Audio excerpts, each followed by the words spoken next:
గత 5-6 రోజులుగా BRS party తరఫున మేము ఇక్కడికి రావాలని అనుకున్నా కూడా మా నాయకులు రెస్క్యూ ఆపరేషన్స్ జరుగుతూ ఉన్నాయి.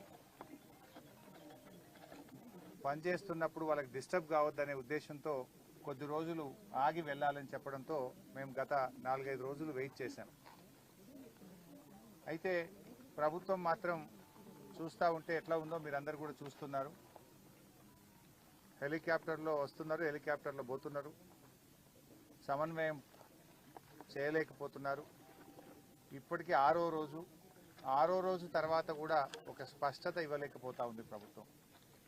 అందుకే మేము ఈరోజు అసలు ఇక్కడ ఏం జరుగుతూ ఉంది, ఆ బాధిత కుటుంబాలను పరామర్శించుదాము, వారికి ధైర్యాన్ని చెప్పడంతో పాటు సహాయక చర్యలు ఎలా ఉన్నాయి, రిలీఫ్ స్టెప్స్ ఏమేమి తీసుకుంటున్నారు చూద్దామని, అవసరమైన సూచనలు ప్రభుత్వానికి చేద్దామని మేము ఇక్కడికి వచ్చాం.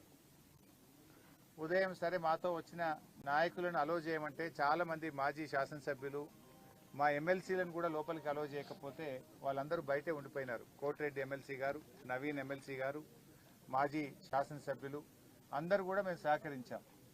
సరే మీరు 8-10 మందే లోపలికి పోండి అన్నారు. 8-10 మంది లోపలికి పోయిన తర్వాత మళ్ళీ లేలే 5గురే పోవాలి, 6గురే పోవాలి, ఒకటే కారు పోవాలని మళ్ళీ అక్కడ మమ్మల్ని ఆపి మమ్మల్ని లోపలికి పోకుండా ఇబ్బంది పెట్టే ప్రయత్నం చేసినారు. మీడియా నిన్నటిదాకా మీరు లోపల ఉన్నారు సెట్ కింద, ఇవాళ మేము వస్తున్నామని మిమ్మల్ని కూడా బయటకు గంటేసినట్టున్నారు. అంతేనా? బయటకు పంపించిన మీడియాను కూడా ఇలా బయటకు పంపించిన పరిస్థితి ఉంది. అంటే ఈ రకంగా కుటుంబ సభ్యుల్ని మేము కలుద్దామనుకుంటే వాళ్ళను కూడా కలవనీయకుండా ఇలా కుటుంబ సభ్యుల నుంచి కూడా ఇక్కడ నుంచి పంపించి వేసి దాచిపెట్టిన పరిస్థితి కనబడతా ఉంది. ఎందుకు అంత భయం?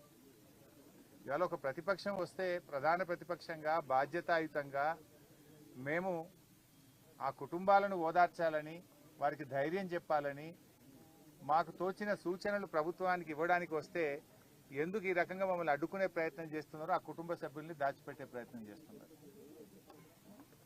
ఇవాళకి 6వ రోజు మేము లోపలికి వెళ్ళి ఎన్డీఆర్ఎఫ్ టీంతో కలిసాం. సరే నేను ఎన్డీఆర్ఎఫ్ సిబ్బందిని మనస్ఫూర్తిగా అభినందిస్తున్నా. వాళ్ళు చెప్పారు చివరి పాయింట్ వరకు మేము ఆల్మోస్ట్ 10 మీటర్స్లో చివరి పాయింట్లో 1.2 మీటర్స్ మాత్రమే స్పేస్ ఉంది. అక్కడి వరకు కూడా పాక్కుంటూ వెళ్ళి చూసాం, అక్కడ ఆక్సిజన్ లేదు, అక్కడి వరకు కూడా వెళ్ళి వచ్చామని చెప్పి ఎన్డీఆర్ఎఫ్ బృందం మాకు ఎక్స్ప్లెయిన్ చేసినది. వారి ప్రయత్నాన్ని నేను తప్పకుండా అభినందిస్తా ఉన్నా. అయితే అక్కడ అర్థమైంది ఏంటంటే, నేను చాలా మందిని కలిసాను. రైల్వే టీం ఉంది అక్కడ, సింగరేణి టీం ఉంది అక్కడ. అసలు మొత్తంగా చూస్తూ ఉంటే గత 5-6 రోజుల నుంచి వివిధ బృందాల మధ్య ప్రభుత్వం సమన్వయం సాధించడంలో పూర్తిగా ఫెయిల్ అయింది. లైక్ ఎన్డీఆర్ఎఫ్ ఉంది, నేవీ టీమ్స్ ఉన్నాయి, రైల్వే టీమ్స్ ఉన్నాయి, సింగరేణి టీమ్స్ ఉంది, ర్యాట్ హోల్ మైనర్స్ వచ్చారు, geological survey of India team వచ్చింది, హైడ్రా టీం వచ్చింది, ఎల్ఎన్టీ టీం వచ్చింది. Like that so many teams have come. ఇంతమంది మధ్యలో అసలు ఎవరు ఏం పని చేయాలి, హౌ టు గో ఫార్వర్డ్ అనే విషయంలో డైరెక్షన్ లెస్లో ఉన్నారు అందరు. ఒక స్పష్టమైన డైరెక్షన్ లేదు. 6 రోజుల వరకు డైరెక్షన్ ఇవ్వకుండా ప్రభుత్వం ఉంటుందండి? 6 రోజుల వరకు కూడా మీరు డైరెక్షన్ ఇవ్వకపోతే లోపల ఉన్న వాళ్ళ ప్రాణాలు ఏమవుతాయి? అసలు ఏ రకంగా ముందుకు పోవాలని నిర్ణయం తీసుకోవడానికి 6 రోజులు పట్టదా? ఇదేమన్నా టూరిస్ట్ ప్లేసా? మంత్రులు పొద్దుగాలు వస్తున్నారు, సాయంత్రం పోతున్నారు, సాయంత్రం వస్తున్నారు, పొద్దుగాలు పోతున్నారు హెలికాప్టర్ వేసుకొని. ఎలక్షన్ ప్రచారం పోతున్నారు. ముఖ్యమంత్రి ఇంతవరకు రాడు, డైరెక్షన్ లేదు. మంత్రి గారు రోజు సాయంత్రం వస్తుండు, పొద్దుగాలు వేసిపోతుండు. ఆడికి పోతుండు. ఇంతకంటే ముఖ్యమైన పని ఏముంటుంది రాష్ట్రంలో? అసలు ఒక డైరెక్షన్ ఇయ్యరా మీరు? ఎలా ముందుకు పోవాలి, వాళ్ళ ప్రాణాలు కాపాడడానికి రిలీఫ్ మెజర్స్కి ఒక స్పష్టమైన ఒక విధి విధానాన్ని, ఒక డైరెక్షన్ నిర్ణయించే బాధ్యత ప్రభుత్వానికి లేదా అని నేను అడుగుతా ఉన్నా. ఇవాళ 6వ రోజు ఇప్పటికీ కన్వేయర్ బెల్ట్ పనిచేయడం లేదు. You are not able to repair the conveyor belt. 6 రోజులు పడుతుందా కన్వేయర్ బెల్ట్ రిపేర్ చేయడానికి? It's a matter of hours. కొద్ది గంటలు కరెక్ట్గా డైరెక్షన్ ఇచ్చి ఉంటే కన్వేయర్ బెల్ట్ను మరమ్మతు చేస్తే ఆ లోపలుండే మక్కంతా కూడా బయటకు తేవడానికి అవకాశం ఉంటుంది.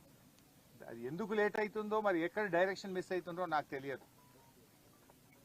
టనల్ బోర్ మిషన్ యొక్క పార్ట్స్, అది మీద నుంచి రాళ్లు పడి డెబ్రిస్ పడి కొన్ని పార్ట్స్ వంగిపోయినాయి, కొన్ని పార్ట్స్ చెల్లా చెదురుగా పడి ఉన్నాయి అన్నారు. అవి కట్ చేసి తీస్తే కానీ లోపల నుంచి మక్కు కానీ అక్కడ ఉన్న బురదను బయటకు తేవడానికి అవకాశం లేదు. అది కట్ చేయాలన్నా వద్దా అని నిర్ణయించడానికి 4 రోజులు 5 రోజులు తీసుకున్నారు. మరి 5 రోజుల లోపల ఉన్న వాళ్ళ ప్రాణాలు ఏం కావాలి? అది కట్ చేయాలని తొందరగా నిర్ణయం తీసుకొని ఫాస్ట్గా డీవాటరింగ్ చేసి ఫాస్ట్గా మీరు కన్వేయర్ బెల్ట్ని ఓకే చేసి లోపల ఉండే మక్కునంతా either by manual or by machine by hook or కుక్ మీరు బయటకు తేవాల్సి ఉండే. 6 రోజుల తర్వాత తట్టడి మట్టి తెచ్చి తీయాలి. 6 రోజులు 8 ప్రాణాలు ఏమైతాయి? 8 మంది ప్రాణాలు కాపాడడం పట్ల మీకున్న చిత్తశుద్ధి ఇదేనా?